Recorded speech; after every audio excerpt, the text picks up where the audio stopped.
Buen día amigos, bienvenidos a este espacio de análisis de la coyuntura política y sus distintas implicaciones. Y esta semana mi problema es las izquierdas y su política de derecha, porque en eso seguimos. Pareciera repetitivo, pareciera un tema del que no podemos salir porque no podemos hablar de otra cosa. Podríamos hablar de muchos otros temas. Por ejemplo, Peña Nieto alentando o felicitando a toda la población porque hizo ejercicios de oración y con eso se resolvió el problema del huracán. Pero no vamos a hablar aquí de estupideces y de ejercicios desesperados por ganar legitimidad. No vamos a hablar de eso. Tampoco vamos a hablar de un Osorio Chong, secretario de Gobernación, diciendo que no les echen la culpa, ya, por favor, del asunto no resuelto de Ayotzinapa. Bueno, si al Estado no se le tiene que responsabilizar, entonces, ¿a quién habría que responsabilizar?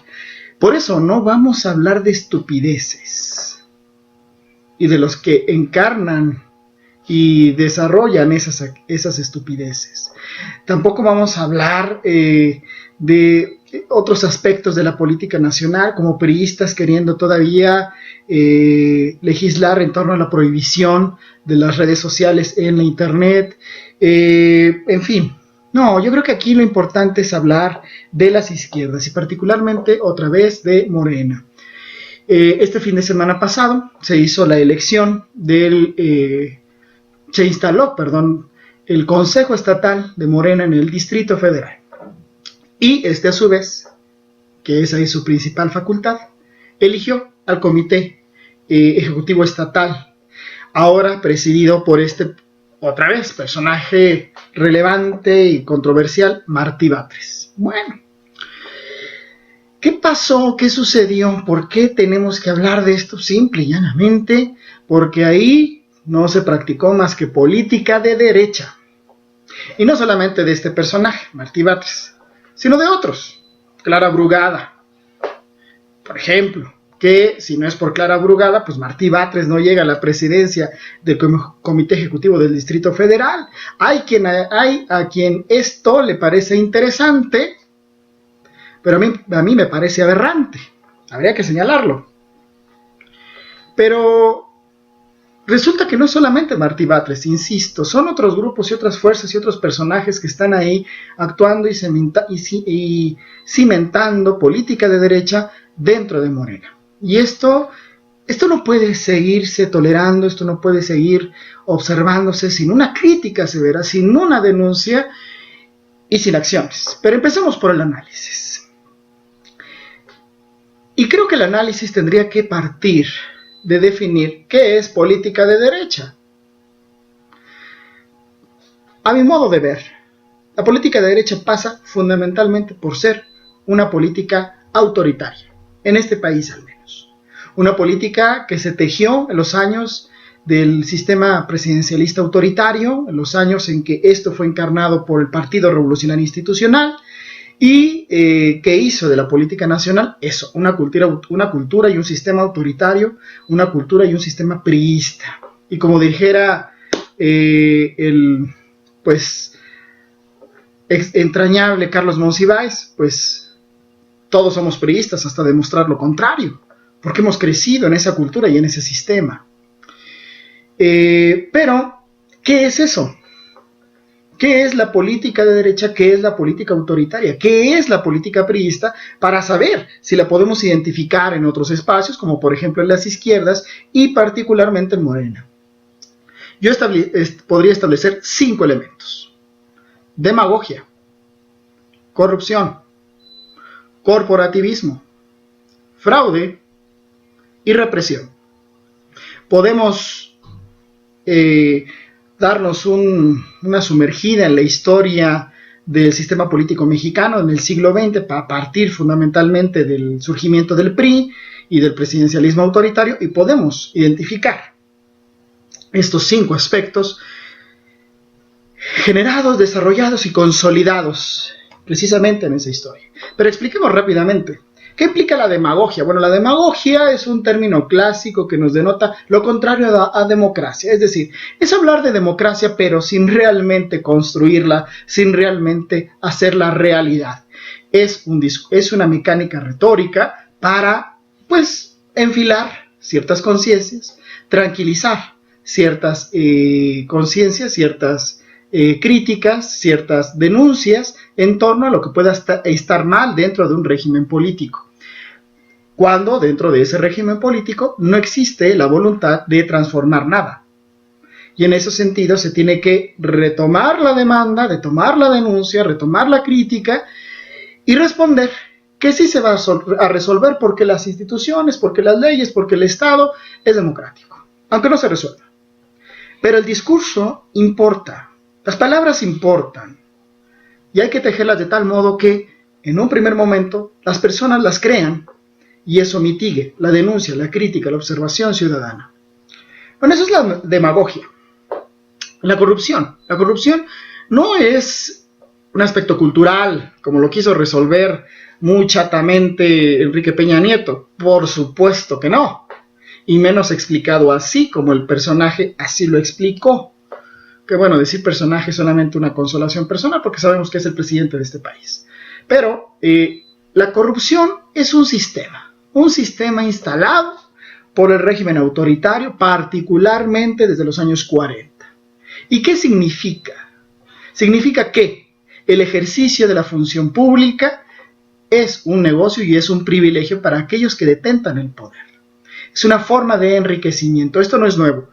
Esto lo conocemos en la política mexicana desde el siglo XIX. Por tanto, se tiene que combatir la transparencia, se tiene que combatir la rendición de cuentas, conceptos que hoy no son comunes, aunque no tan practicados, para que la corrupción exista. Pero además la corrupción no solamente enriquece a unos, sino que somete a otros. La corrupción también sirve para que el ciudadano tenga que canjear el ejercicio de sus derechos a través de dinero. Es decir, el ciudadano sabe que al llegar a un ministerio público, a una dependencia de gobierno, no se va a resolver su demanda, su petición, sino es que media el dinero. Y cae, y tiene que hacerlo, porque la autoridad no le deja otro camino, porque además la autoridad lo condiciona y lo presiona para llegar a esa circunstancia, a esa decisión. Entonces es un sistema que enriquece a unos y somete a otros. Lo que queda bailando, lo que queda en el aire es precisamente los derechos de los ciudadanos.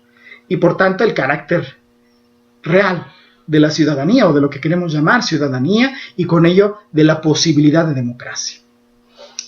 Entonces, demagogia, corrupción, corporativismo. El corporativismo es un fenómeno que se ha querido sembrar o que se ha querido colocar dentro de la historia política de este país desde el callismo, desde el cardenismo, pero ahí hay errores muy importantes. Hablar de corporativismo es hablar fundamentalmente del comportamiento de las masas populares organizadas, que en este país básicamente a inicios del siglo XX fue el sector obrero y el sector campesino, que desarrollando sus luchas pues generaron los movimientos sindical y agrarista respectivamente.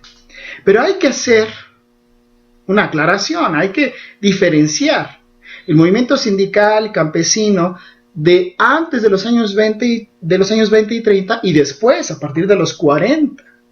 En los años 20 y 30, si hacemos una revisión histórica nuevamente, encontramos movimientos sindical y agrarista muy vitales, combativos, muy independientes o autónomos si se quiere, muy firmes en sus demandas y en sus posibilidades y formas de organización, y que tejieron sin duda una alianza con gobiernos revolucionarios, por ejemplo Obregón, por ejemplo Calles y fundamentalmente Cárdenas.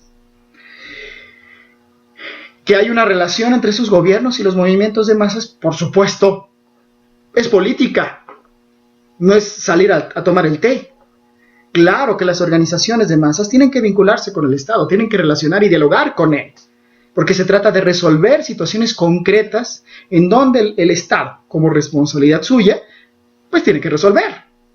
Entonces decir, no, es que legitimaron el poder del Estado, ese es un discurso que ya no nos explica mucho, esta historiografía de los años 70, 80 todavía, que quería ver el corporativismo muy antes. No, el corporativismo nace en los 40, muy específicamente en el sexenio de Miguel Alemán Valdés, el primer presidente priista, cuando ahí sí, el Estado se infiltra en las organizaciones de masas, principalmente las sindicales, rompe la trayectoria y el trabajo y la existencia misma de las dirigencias democráticas, legítimas de estos sindicatos, y coloca dirigencias espurias que solamente van a trabajar en función de los intereses del Estado, de un Estado autoritario ya para ese momento, priista, y que va a desconocer y aplastar las demandas de la base social organizada, obrera o campesina. El corporativismo tiene una fecha de nacimiento, en los años 40, y es lo que comúnmente, vulgarmente, podríamos decir, conocemos como charrismo. Bueno, ese corporativismo es parte de la política priista, parte de la política autoritaria. Entonces tenemos demagogia, corrupción, corporativismo. Las tres niegan la participación ciudadana, las tres niegan las posibilidades de organización social, las tres niegan la posibilidad de construcción democrática. 4. El fraude electoral fundamentalmente. La democracia implica muchas cosas, pero entre ellas, evidentemente, el proceso electoral, donde la ciudadanía asume la posibilidad de rehacer y recomponer al Estado en sus órganos de gobierno, en sus órganos de representación. Bueno, evidentemente el PRI construyó y el sistema presidencialista autoritario construyeron un entramado fabuloso, sin duda, complejo, interesante si lo vemos desde un sentido de análisis político, para poder controlar. Y la clave era el fraude electoral. Se decía, había democracia, pero formalmente, legalmente, ¿dónde estaba la realidad? En eso, en el control electoral, que hoy se sigue operando. Las elecciones del 2006, del 2012, en donde todavía hubo fraude, aunque ya es más difícil. Ojo, porque en el 2012 el PRI no pudo meter mano en las casillas. Tuvo que hacer el fraude afuera, la compra del voto. Bueno, aún así sigue aplicando el fraude. El fraude, obviamente, niega la democracia. Vayamos al quinto elemento, aunque suene un poco de película. El quinto aspecto, factor, la represión. Cuando el sistema ya no podía controlar y cooptar a la sociedad fundamentalmente organizada y crítica, tenía que recurrir entonces a la represión directa. Y bueno, ahí tenemos una lista enorme de casos no resueltos, de casos no asumidos, en donde no se ha deslindado responsabilidades políticas, responsabilidades jurídicas, al menos y históricas hasta este momento, en donde el sistema presidencialista autoritario, el PRI, hizo gala de la represión directa en contra de opositores, en contra de críticos, en contra de masas organizadas y opositoras, en contra de partidos opositores. De los años 40 hasta ahora, en donde Osorio Chong dice, no nos echen la culpa de Ayotzinapa, por Dios santo.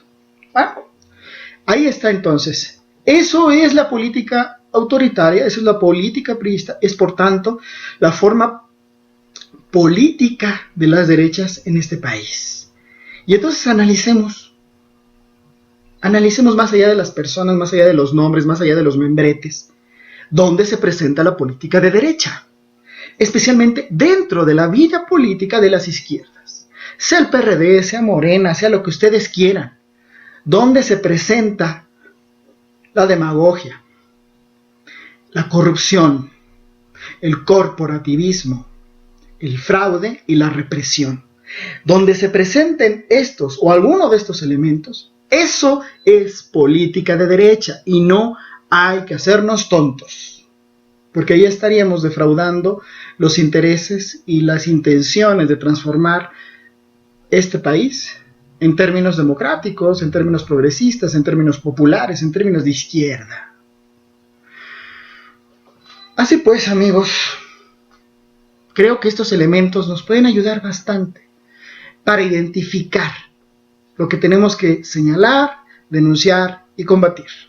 La política de derecha dentro de las izquierdas. Si esa la aplica quien sea, debe ser eso, ser señalado, ser denunciado, ser combatido. Por eso, amigos, me atrevo a decir. Nacho dice, la política de derecha está presente en las izquierdas mexicanas, en las izquierdas sociales y en las izquierdas políticas.